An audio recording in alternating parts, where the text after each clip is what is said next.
Hey, welcome back to MyATMM.com, cost basis tracking built for option sellers. Go ahead and review the disclaimer on screen, and let's get right to it. Welcome back, everybody. Here we are back on the web application MyATMM.com, and today I wanted to demonstrate not only the ThinkorSwim CSV import, but also the import history that is basically populated anytime you import any CSV into the system from any broker. So let's get to that. First thing I need to do is to jump over to ThinkorSwim's account statement. So here we are on ThinkorSwim, and I'm looking at the account statement, and I actually set it to the last 30 days because I wanted to get a big sample set in here, and then I'm going to decrease it down to just a few days worth so I can show you the duplicate functionality in the CSV import. So what you do on the account statement is you come up here to the right hand corner, click that little button there, and you can say export to file, and then we'll just keep the default name here, click save. And then we go back over to the web application and we come over to, right now we're sitting on the dashboard. I created an import history demo portfolio to stick all these in, so it won't mess with any of the other portfolios. You come over to the tools, into the import export feature, and right here is where you can drag and drop the file, or you can click browse files and navigate to it. Let me go find that file. Okay, I have the file folder open on another monitor. I'm going to click on that account statement CSV that I had just exported from ThinkorSwim, and I'm going to drag and drop it right here onto this spot. As soon as I drop it, it will pre-parse it and says there's 2,219 rows in there. And then all you do is you click parse, and it will import that ThinkorSwim CSV file. And I don't know if you are aware or have actually opened up a ThinkorSwim CSV file to see the contents, but it is not a straightforward CSV. I'm going to show it to you right now. Hold on. Okay, so here I have it open in Notepad. This is the CSV export. And, at first it seems okay, except for it has this header up here and it has this header here. You don't actually get to the CSV portion of this until this first header here, and then you have all the data detail rows.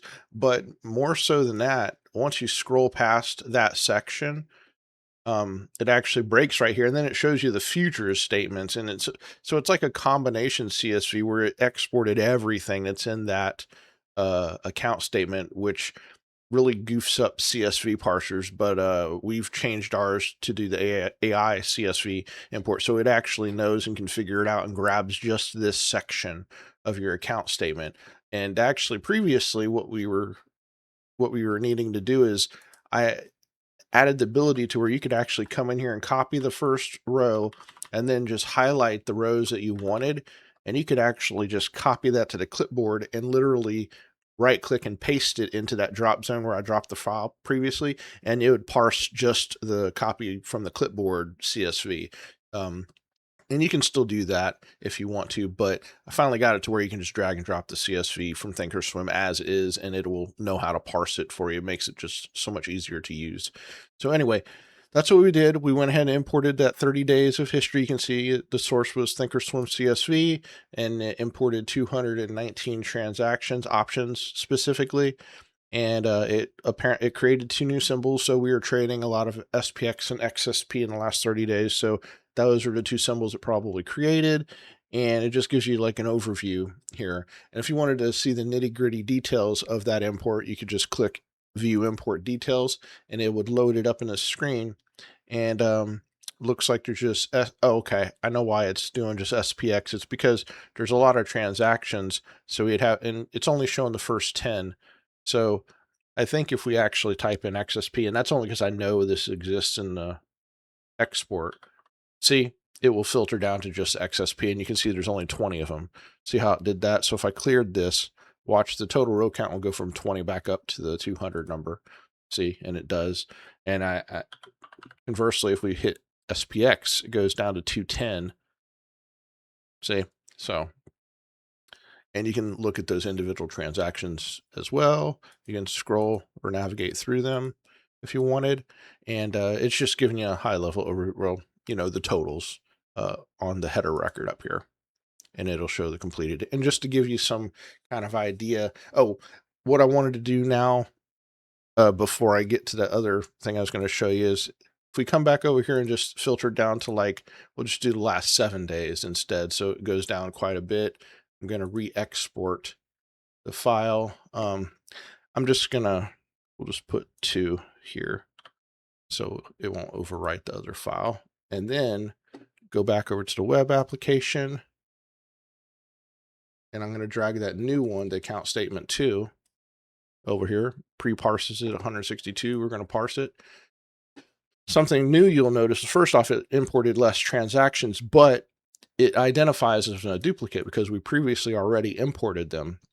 And if we wanted to go and look at that specifically, again, you could look at the details, and you could go row by row and say, yeah, that truly is a duplicate, and delete it manually if you wanted, one row at a time, or you can just say bulk delete all of them.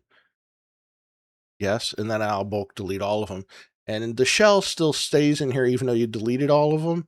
But back on import history, when you've taken care of all the dupes it found, it changes to 0 of 13. Otherwise, it'd be like an amber color, and it would show you how many of, like, 5 of 13 that it still thinks are dupes, just to continue to, let you know about that. And if you import a file and you figure out, oh, this is trash, or I didn't get the right dates, or just something's wrong about that import file and you don't want it anymore, you don't have to go into there and delete the individual rows. You can actually just delete the import history header to get all together, and it'll delete it back out of the system. So you don't have to worry about that anymore.